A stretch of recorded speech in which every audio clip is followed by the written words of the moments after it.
648 ईस्वी में राजा हर्ष की मौत हुई। हर्ष की जिंदगी में ही मुल्क की उत्तर पश्चिमी सरहद पर बलूचिस्तान में एक छोटा सा बादल मंडराने लगा था। ये बादल पश्चिमी एशिया, उत्तरी अफ्रीका और दक्षिणी यूरोप पर छाई हुई आंधी की खबर लाया था। अरब से एक नया पैगंबर निकला था जिसका नाम था मोहम्मद और जिसका मजहब इस्लाम। इस नए मजहब से अरबों में गजब का जोश आ गया था और वो घोड़े दौड़ाते हुए इलाकों के बाद इलाके जीत रहे थे। हर्ष के जमाने में ही अरब बलूचिस्तान आ पहुंचे और उन्होंने सिंध पर कब्जा कर लिया था। इसके आगे अरब हिंदुस्तान में नहीं बढ़ पाए और कई सौ साल तक उनके हिंदुस्तानी राजाओं से ताल्लुकात बेहद दोस्ताना रहे। राष्ट्रकूटों के साथ अरबों की खास दोस्ती थी। बहुत से अरब भारत के पश्चिमी तट पर बस गए और उन्होंने अपनी अपनी बस्तियों में मस्जिदें भी खड़ी की। वो मजहब का प्रचार भी करते और कभी कभार कुछ लोगों का मजहब तब्दील करने में कामयाब हो जाते।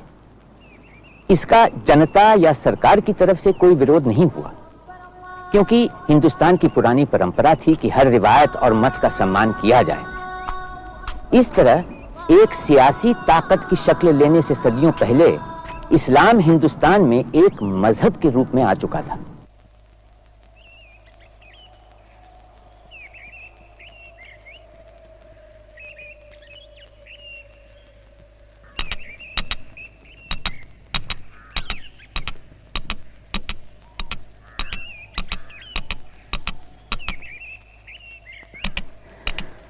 ग्यारहवीं सदी में जब इस्लाम हमलावर बनकर भारत आया, तभी सहनशीलता की जगह संघर्ष और नफरत ने ले ली। ये हमला अरबों का नहीं, बल्कि उन चंद मध्य एशियाई कबीलों का काम था जो मजहब तब्दील करके मुसलमान बन गए थे। हाथ में तलवार लिए आग और कत्ल गारत फैलाने जो हिंदुस्तान आया, वो गजनी का सुल्तान महमूद था। महमूद हर साल हिंदुस्तान पर धावा बोलता, लूटता, मार काट मचाता और अपने साथ ढेर सारी दौलत और कैदी ले जाता। वो चाहता था कि गजनी शहर मध्य और पश्चिमी एशिया के मशहूर शहरों की बराबरी कर सके। इसलिए वो हिंदुस्तान से बड़ी तादाद में दस्तकार और कुशल शिल्पकार भी ले गया।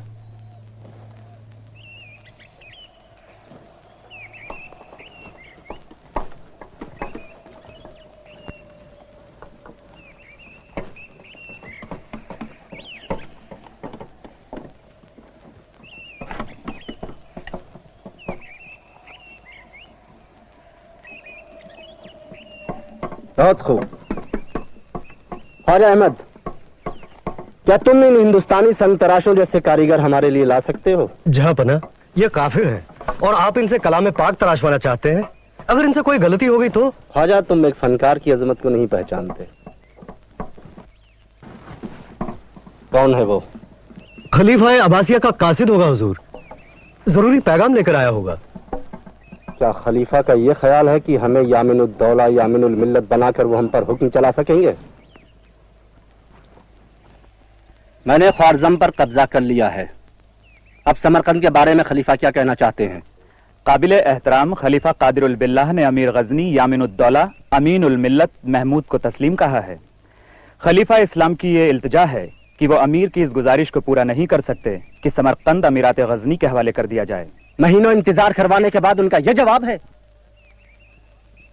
खलीफा से कह दो, क्या आप चाहते हैं कि महमूद 1000 हाथियों की फौज लेकर बगदाद को तबाह करने आए और उसकी मिट्टी अपने हाथियों की पीठ पर लादकर गजनी ले जाए? आप भूल रहे हैं अमीर कि बादशाहों का बादशाह तो वो खुदा है और खलीफा खुदा का नुमाइंदा होता है। नुमाइंदा? दुनिया जानती है आज के खलीफा अपने ही मामलों गुलामों के जरिए बनाए और बिगाड़े जाते हैं। आजकल तो शहजादा दैलामी भी खलीफा को कठपुतली की तरह इस्तेमाल करता है। खलीफा की मेहरबानी की वजह से ही आपको हुकूमत करने की इजाजत मिली है। यकीनन सुल्तान ने इस इनायत की कीमत भी चुका दी है। तब से अब तक सुल्तान हिंदुस्तान पर 11 मरतबा हमला कर चुका है और लूट में लातादाद दौलत और गुलाम बटोरे। अमीर तो फायदे में रहे। जो भी हो, मैंने अपना कौल निभाया है। फिर खलीफा समरकंद मेरे हवाले क्यों नहीं करते? जाओ और उनसे कह दो मैं उन्हें आखिरी बार आगाह कर रहा हूं, नहीं तो मैं भी उस मुलिद दालामी की तरह खलीफा को अपनी उंगलियों पर नचाऊंगा।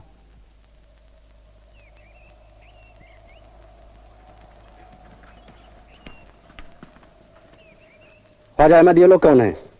ये जंगी कैदी हैं हुजूर। इनमें फलसफी अबू अली इब्न सिना कौन है? वो बच निकला हुजूर। खबर मिली है कि उसने बहादुर शाह दैलामी के यहाँ पनाह ली है। दैलामी? वो तो फलसफियों का हिमायती है, वो इब्न सिना को यहाँ कभी नहीं भेजेगा। तुर्की हुकूमत में बगदाद का जवाल होने लगा और वहां मंतक और दिमागी खोज का सिलसिला भी टूट गया। अब इस्लाम एक ऐसा मजहब बन गया जो दिमागी फतेह से ज्यादा फौजी फतेह के लिए कारगर साबित हुआ। खुदा की कसम, इब्न सिना को जो फलसफियों का रहनुमा बन बैठा है, मेरे हाथ आ जाए तो मैं उसके टुकड़े टुकड़े करके कुत्तों को डाल दूंगा। खैर, अबू रेहान अलबेरूनी तो हमारे हाथ आ गया।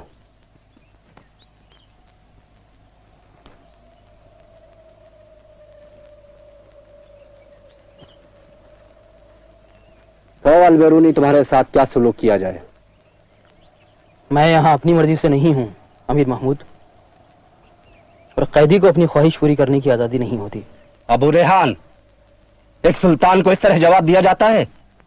सुल्तान क्या होता है यह आपने कभी सोचा है? सुल्तान वो होता है जो तुम जैसे नजूमियों की मदद करता है, और सुल्तान वो होता है जो बिला हक एक सल्तनत पर कब्जा करता है और फिर मजहब और मौके का सहारा लेकर बगदाद के खलीफा से इस नाजायज हक को जायज करने की इजाजत मांगता है। अपने तख्त को बचाने के लिए वो कई खानदानों, कबीलों और पुराने हुक्मरानों के मददगारों को गुर्बत और मुसीबत में डाल देता है। कुछ को माफ करता है, बाकी को खत्म करवा देता है। कुछ को कैदी बनाता है, बाकी के सर कलम करवा देता है, और बगैर ये सोचे कि उसे भी हश्र के दिन जवाब देना होगा। तुम एक रोशन दिमाग इंसान हो अलबेरूनी, मगर खेल के उसूल से नावाकिफ लगते हो। लड़ाइयों के बीच का समय महमूद अपने वतन की तहजीबी तरक्की के लिए सर्फ किया करता और अपने अतराफ कई मशहूर हस्तियों को इकट्ठा किया करता। इनमें शाहनामा के लेखक फारसी शायर फिरदौसी भी थे, लेकिन बाद में वो महमूद से अलग हो गए। दानिशमंद सैलानी अलबरूनी भी उनके समकालीन थे। उस दौर के कट्टरपन और नफरत से अलबरूनी बिल्कुल अलग दिखते हैं। सल्तनत कारोबार से दिमाग में तनाव पैदा हो जाता है। हमारे शायर कहाँ हैं? फिरदौसी और अज़जादी को यहाँ बुलवाओ। कोई शब ऐसी न गुजरी हो कि जैसी कल थी, दिल की बदनामी न ऐसी हो कि जैसी कल थी। कितनी लंबी थी शब हिजरा जो कल गुजरी है, कितनी लंबी थी शब हिजरा जो कल गुजरी है। हाँ, शब वस्ल तू वैसी हो कि जैसी कल थी। लिखा खत से खंदर ने कन्नौज को कि राजा तू हाजिर मेरे पास हो। दिया यूं जवाब उसने ऐ ताजवर, किया खत्म दारा को तूने अगर, तो जाहिर जरा उसमें दमखम न था, तो जाहिर जरा उसमें दमखम न था। मगर मैं हूं हिंदी, झुकूं क्यों बता। सुना तो उगलने लगा आग वो, गया फौज लेकर के कन्नौज वो। निकल करके राजा भी कन्नौज से, बड़ा जूझने शाह की फौज से। वो हाथी कन्नौजी जो आए नजर, तो फौजे सिकंदर की हुई पुरखतर। जहां बना, मैं आपके साथ कन्नौज जाना चाहता हूं। मेरे साथ चलने की तुम्हारी ख्वाहिश को मैं एक शर्त पे मान सकता हूं। कहें शर्त क्या है? ना फलसफे की बात होगी, ना यूनानी तंत्र मंत्र की, समझे? अच्छा ये बताओ, ना तो तुम सिपाही हो, ना शायर, ना दरबारी, फिर मेरे साथ कन्नौज जाने में तुम्हें फायदा क्या है? अगर अमीर की इजाजत हो तो मैं हिंदुस्तान पर एक किताब लिखना चाहता हूं। हिंदुस्तान पर किताब? किस लिए? ये काफिर तो सिर्फ इस काम के हैं कि इनकी दौलत लूटी जाए। यहां तो हमें उनका सोना, उनके जवाहरात और गुलाम मिल सकते हैं। इसके सिवा इनके पास और है ही क्या? इल्म की दौलत अमीर, मैं दानिश्वरों के सामने हिंदुओं के ख्यालात सही तरीके से पेश करना चाहता हूं। क्योंकि अगर कोई उनसे बातचीत करना चाहे फलसफे पर, मजहब पर, रियाजी और इल्म कीमिया पर और अदब पर, अगर कोई उनसे बहस करना चाहे तो सोच समझ कर सके। यह तो महज वक्त की बर्बादी है। इससे तो बेहतर है शायरी करो। जरा सुनो तो, फिरदौसी ने कन्नौज पर सिकंदर की फतह के मुतालिक क्या खूब शेर कहे। वाह!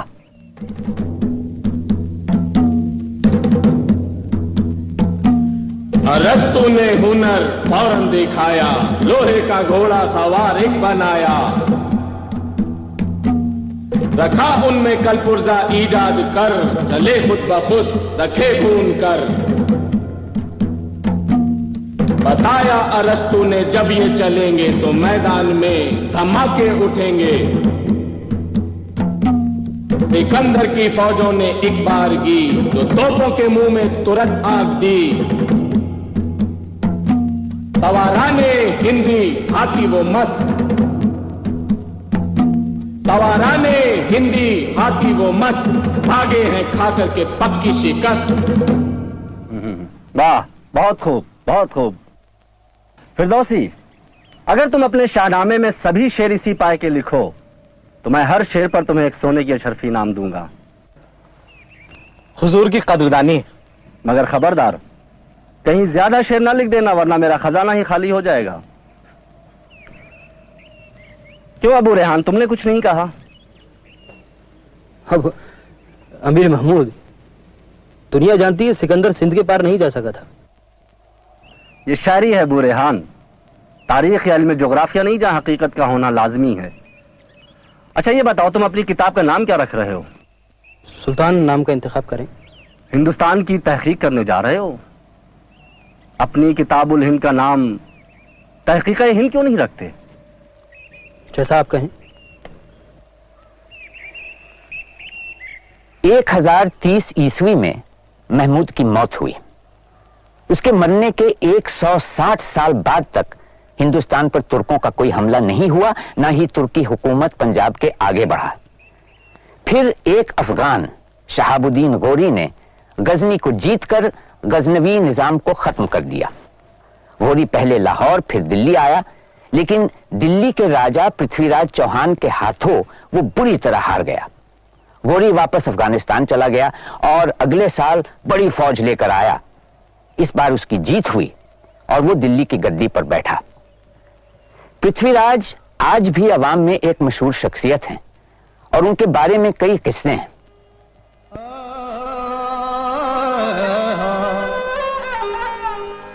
बरसुरा सिर मोड़ पृथ्वी जी हो प्यारा लागो सा हो मरा सुरारा सिर मोड़ पृथ्वी जी प्यारा लागो सा।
पृथ्वीराज चौहान चंद उन्हीं के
आफ्ताब अलम वल्लभी के राजा भोला भीम चालुक्य के सफीर जनाब सारंग देव मकवाना हुजूर के दीदार की इनायत चाहते हैं।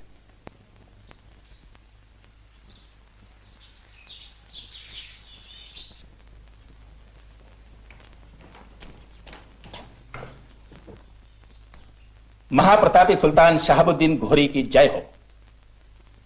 गुजराधिपति महाराज भीम चालुक्य की ओर से सुल्तान की सेवा में एक तुच्छ सी भेंट लेकर मैं हाजिर हुआ हूं, कृपया इसे स्वीकार कीजिए। हुजूर, ये दोस्ती का तोहफा है जो संबंधों को जोड़ने के लिए भेजा गया है।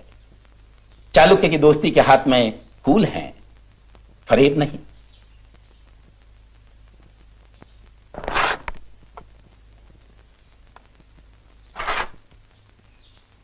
इन तलवारों और चौरों के अलावा 100 काठियावाड़ी घोड़े और 2 सफेद हाथी भी हुजूर की खिदमत में हाजिर हैं, कृपया उन्हें भी स्वीकार कीजिए। हम आपके राजा भोला भीम चालुक्य के शुक्रगुजार हैं कि उन्होंने हमें याद फरमाया। हम उनकी दोस्ती की कद्र करते हैं और परवरदिगार से उनकी बेहबूदी की दुआ मांगते हैं। हुजूर, मकवाना सारंग देव खास गुजारिश करने की इजाजत चाहते हैं। इजाजत है। सुल्तान शाह, आपके दल में एक से बढ़कर एक सूरमा है जिन्हें देखकर शत्रु के प्राण शरीर छोड़कर भाग जाते हैं। आप स्वयं भाग्यवान हैं, इसलिए आपके दर्शन भी शुभ हैं। अगर आप जैसे अमीर मेरे स्वामी के साथ मिलकर युद्ध करें तो हम अपने अपने शत्रुओं का नामो निशान मिटा देंगे। तो यूं कहिए कि आप हमें जंग में साझेदारी की दावत देने आए हैं।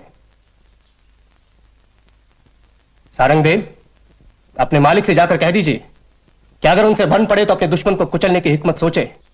हम अपने दुश्मन को हराने का काम खुद कर सकते हैं। क्षमा करें सुल्तान, हमारा और सुल्तान का शत्रु एक ही है और वह है दिल्ली की गद्दी दबोच कर बैठा हुआ पृथ्वीराज चौहान। वही हमारे रास्ते का कांटा है। न वो आपको मैदानों में उतरने देगा, न हमें पहाड़ों पर चढ़ने देगा। इसीलिए मेरे स्वामी की यह कामना है कि हम आपस में मिलकर उसका सफाया करें। उसके बाद धरती आपकी होगी और आकाश हमारा। सारंगदेव, खैरात और खांडा, जहानत और दौलत, इनमें वही लोग साझेदारी करते हैं जो कमजोर होते हैं, जिन्हें अपने आप पर भरोसा नहीं होता। आप हमें जमीन का लालच न दिखाइए। जमीन किसी खानदान का मौरूसी हक नहीं है और ना ही किसी मर्द की औरत। घोड़े के खुर से खुंदी जाकर और बहादुरों की तेग से टपकता हुआ दुश्मन का खून पीकर वो सामने भी जाती है।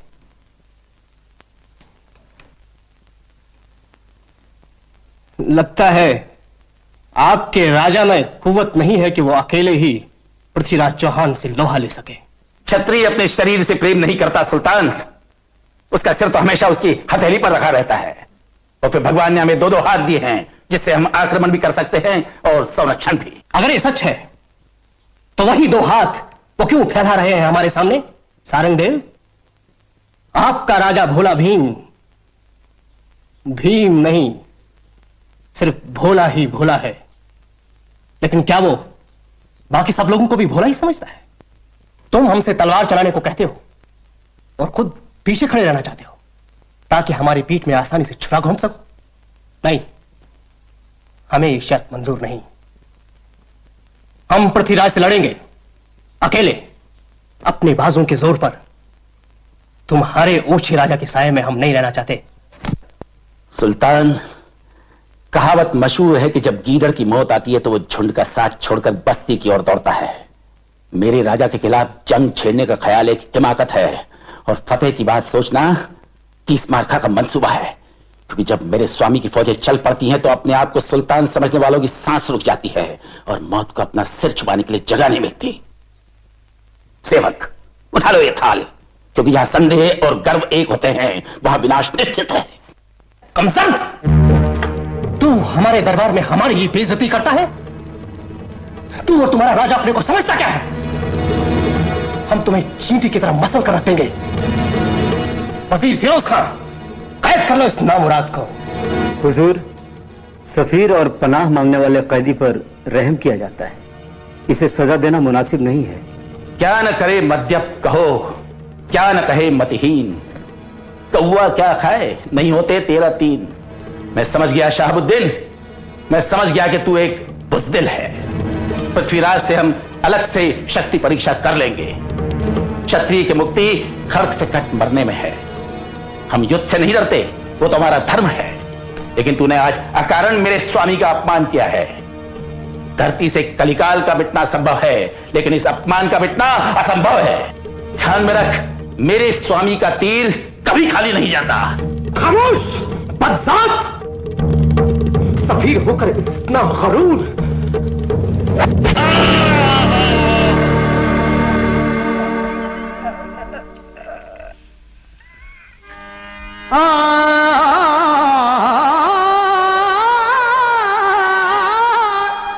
करता रहा कितनी कला, जैसा करे सो पाए। पापंग तन मिट्टी मिले, सपना टूट ही जाए, सपना टूट ही जाए।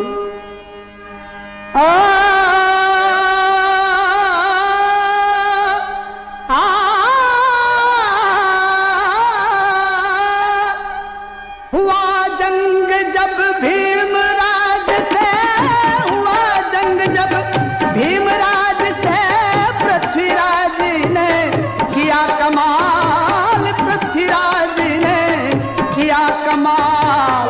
एक बाण से 100 काटे लगे कि उतरा जो हो काल।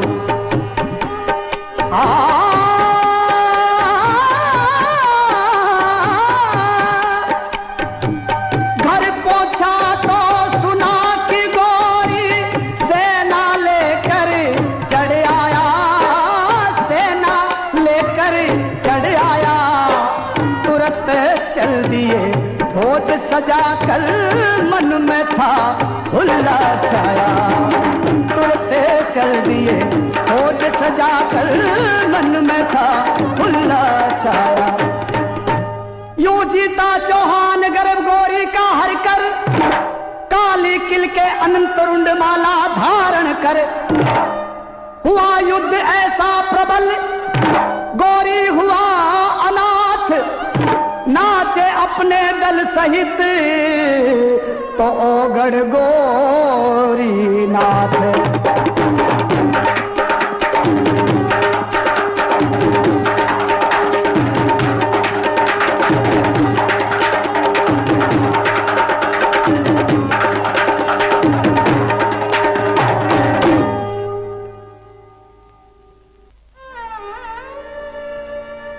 तब गोरी ने धनुष उठाया,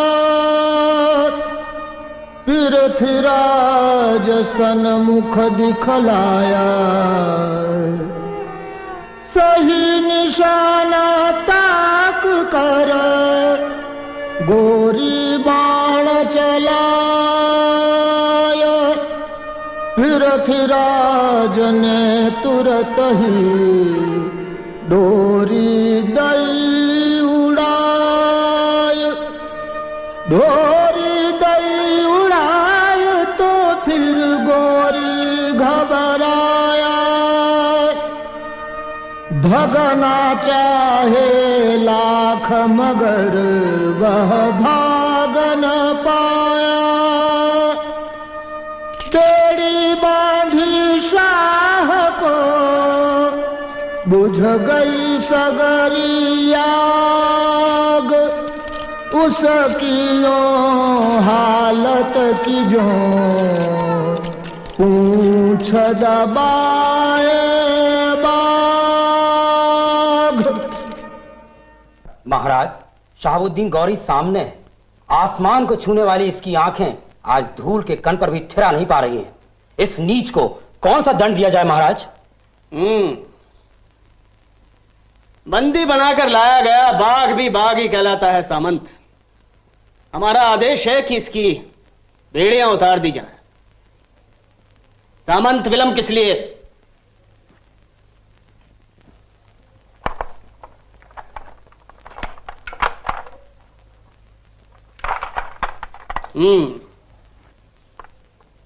आओ शहाबुद्दीन गौरी, हमारे पास बिराजो।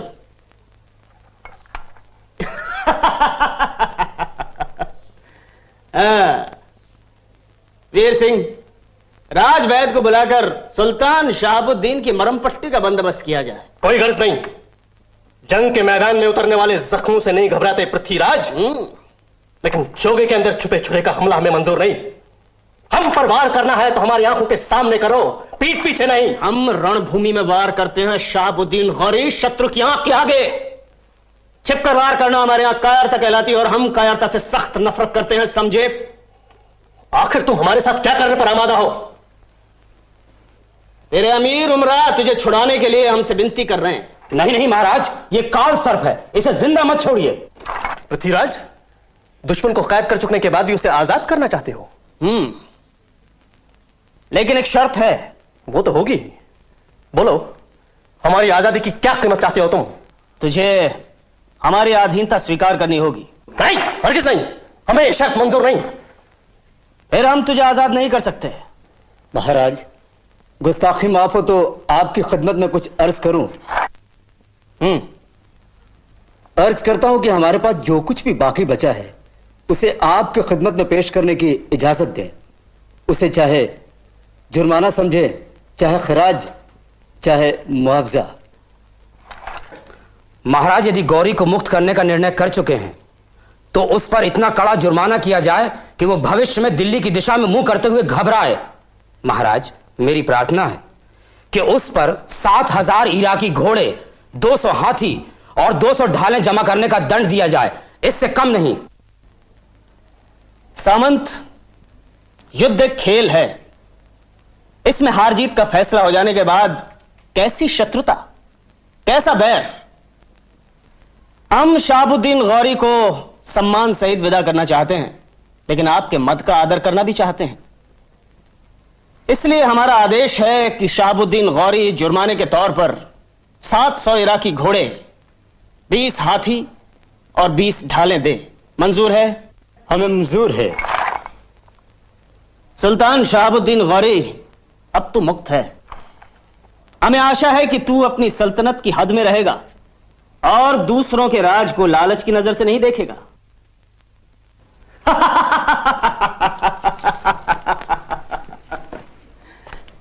सुल्तान, रत्नों के अभाव में राजा शोभा नहीं देता। हमारी तरफ से ये एक छोटी सी भेंट स्वीकार कर।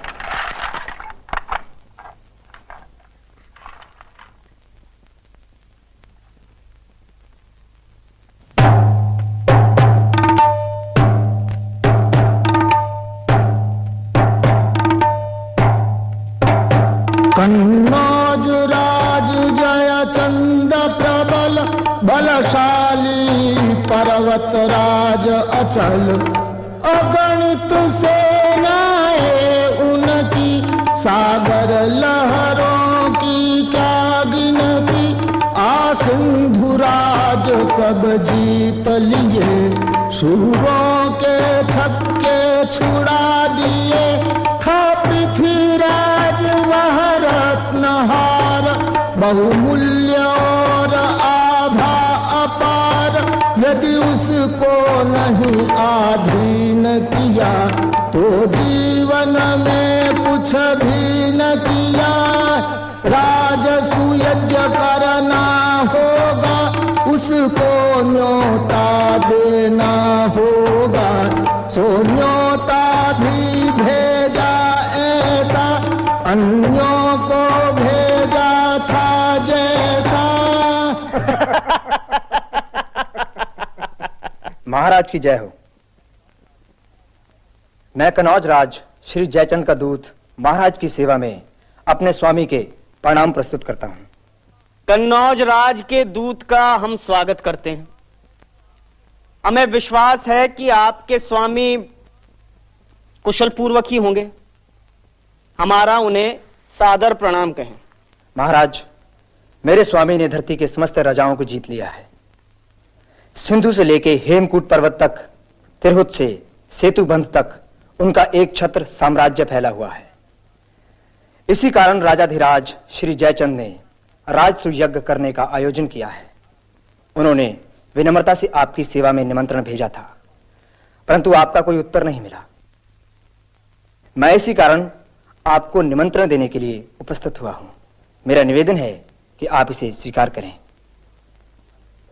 मेरे लिए क्या आज्ञा है महाराज? कवि चंद महाराज, हमारी ओर से सिंधु से लेकर हेमकूट तक एक छत्र साम्राज्य के अधिपति राजाधिराज श्री जयचंद के दूत को अब आप ही उत्तर दो। जो आज्ञा महाराज। हुक्म। राजसूय यज्ञ कलयुग में हो, मति मारी गई हो न हो, है आज कौन कलिकाल मध्य संपन्न करे जो महायज्ञ। राजसूय यज्ञ का वो अधिकारी जो स्वामी धरातल अंबर का, किरणें जिसकी सूरज मांगे जस फीका पड़ा हो चंद्र का। राजसूय यज्ञ करें वो प्रतापी जो धारें धनुष शिव शंकर का, रोक के सांस छिपा रहे मेढक, राज दिया जिसे पोखर का। है इतना सा कन्नौज राज, उसके हैं ये जयचंद राज। हम नहीं जानते हैं उनको, हम नहीं मानते हैं उनको। हमको तो एक नाम मालूम, फैला नभ में जैसे कुमकुम। वो पृथ्वीराज दिल्ली नरेश, उड़ता है नभ में ज्यों खगेश। वाह कवि चंद, भाई वाह। वो पृथ्वीराज दिल्ली नरेश, उड़ता है नभ में ज्यों खगेश।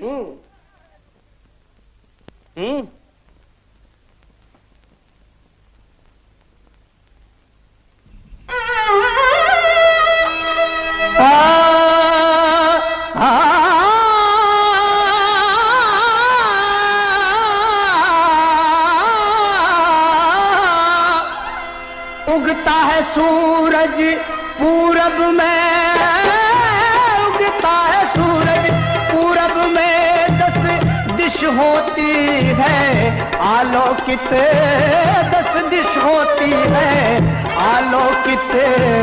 खिलता है फूल बगीचों में, पर गंध नहीं होती परिमित।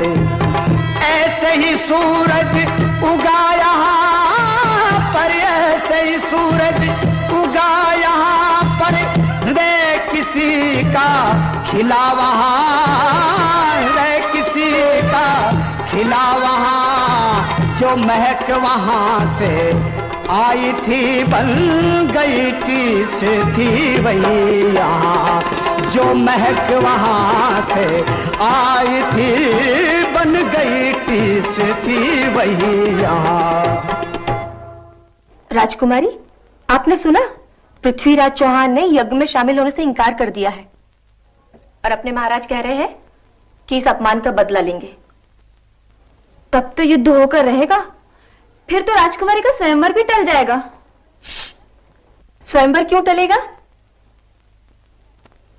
किस भाग्यशाली के गले में वरमाला पहनाएंगी हमारी राजकुमारी? चुप, मुझे नहीं मालूम। हाय, जाने कहां छिपा है इस रति का मनमथ। मनमथ है अगर, तो मन के भीतर ही होगा। सच राजकुमारी, बताइए ना। मैं बताऊं? गौरी के घर पर गिरा जिसका वज्र कृपान, वही महक सा मन बसा मोहक मदन समान। हाय दिल्लीश्वर पृथ्वीराज चौहान, पर यह कैसे हो सकता है? संयोगिता, संयोगिता। माँ, यही तो हूँ, फूल चुन रही हूँ। संयोगिता, संयोगिता, अब जल्दी से फूल चुनना छोड़ और महल में चल। महाराज ज्योतिषी तेरे स्वयंवर का शुभ मुहूर्त निकालेंगे। बड़ी मुश्किल से मैंने तेरे पिता को उस पृथ्वीराज से युद्ध करने से रोका है। कहीं ऐसा ना हो कि उनका मत बदल जाए, फिर मेरी बेटी का स्वयंवर कैसे होगा? स्वयंवर? मेरा स्वयंवर तो हो चुका है माँ। सुन रही हो तुम? अभी तक तो स्वयंवर का निमंत्रण नहीं गया और ना ही यहाँ राजकुमार को जमघट हुआ है, और तू कह रही है कि तेरा स्वयंवर हो चुका है। अच्छा, ये तो बता, तूने वर किसे चुना है? चुप क्यों है? कुछ बोलती क्यों नहीं? क्या अपनी माँ को भी नहीं बताएगी?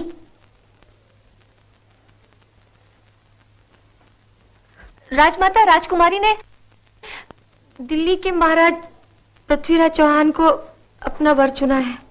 क्या? पृथ्वीराज चौहान? कदापि नहीं। संयोगिते, तुम अपना वर उन्हीं राजाओं में से चुनोगी जिन्हें हम बुलाएंगे, और उनमें दिल्ली पति नहीं होंगे। निमंत्रण केवल उन्हीं को दिया जाता है जो अपनी बराबरी के होते हैं।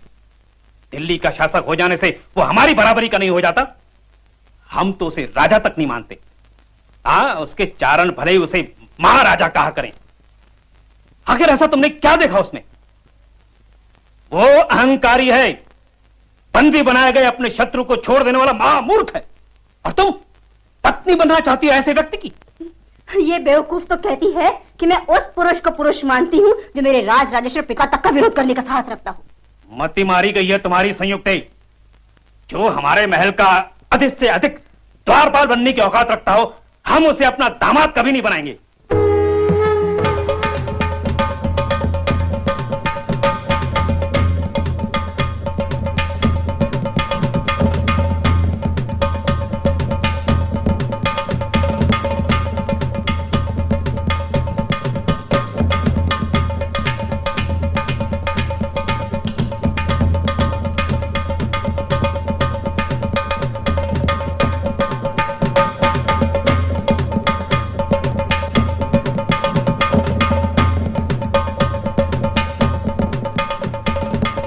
कुछ नहीं बेटे, हमारे महल का द्वारपाल बहुत बूढ़ा हो गया था, इसलिए दिल्ली से हमने ये नया द्वारपाल बुलवाया है।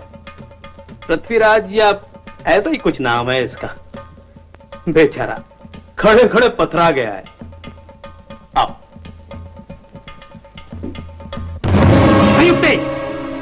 ये स्वयंवर नहीं, खिलवाड़ है। हम तुम्हारा विवाह पृथ्वीराज से कभी नहीं होने देंगे। मूर्खा, वो लंपट है, बलात्कारी है। तेरे सगे काका की मंगेतर बोले भागा था, और विवाह का अर्थ है उसके लिए अंतःपुर में एक और कामलीला बिठाना, बस। इस नादान लड़की को दुर्ग में बंद कर दिया जाए, तभी इसे अक्ल आएगी। यही ठीक है, ले चलो इसे।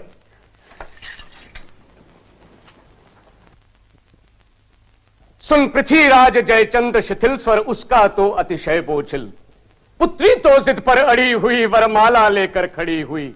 अनुराग तपस्या में तपता, मुख तेरा नाम सदा जपता। है वधू वहां पर बंदनी वो, तज देगी प्राण माननी वो। इसलिए उठो तलवार धरो, अबला का तुम उद्धार करो। आंखों में ले चाहना, मन में भरकर ओज। पृथ्वीराज चल ही पड़ा, दिशा एक कन्नौज। 32 लक्षण सहित बरस 36 मास 6। 32 लक्षण सहित बरस 36 मास 6। यो दुर्जन संघरे राहु जो चंद सूरज गह। यो दुर्जन संघरे राहु जो चंद सूरज गह।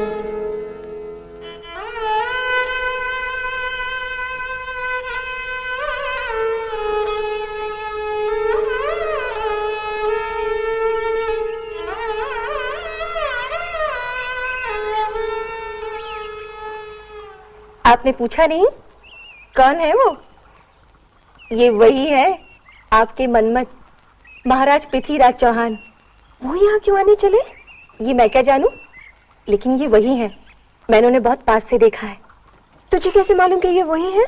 ये लो, मैं नहीं जानूंगी, मैं उनके महल में सेविका थी। तूने मुझे पहले क्यों नहीं बताया? मैं कैसे बताती? बाघ और हाथी की भिड़ंत में मैं मारी नहीं जाती।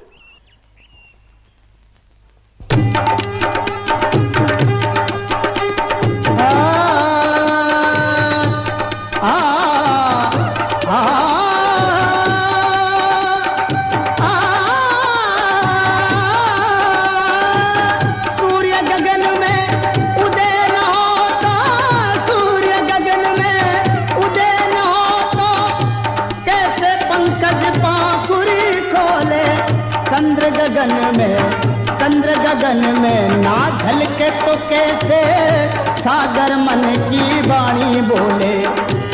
अंकुर बढ़ता नभ की दिशा में, अंकुर बढ़ता नभ की दिशा में जल को क्या कोई बांध सका है। चाह की राह के पंथी को नर क्या सर्वेश्वर तक रोक थका है, सर्वेश्वर तक रोक थका है।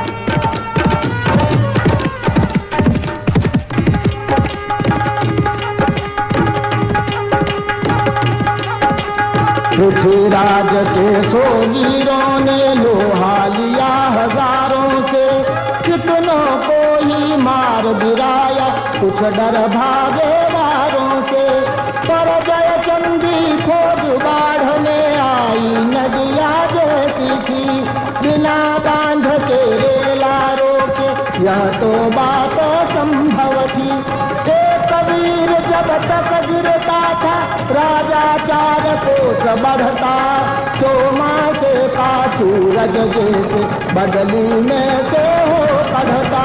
करते करते राजा पहुंचा अपने राजमहल के द्वार, दिल्ली नगरी बनी न पीरी, होने लगे मंगलाचार, होने लगे मंगलाचार।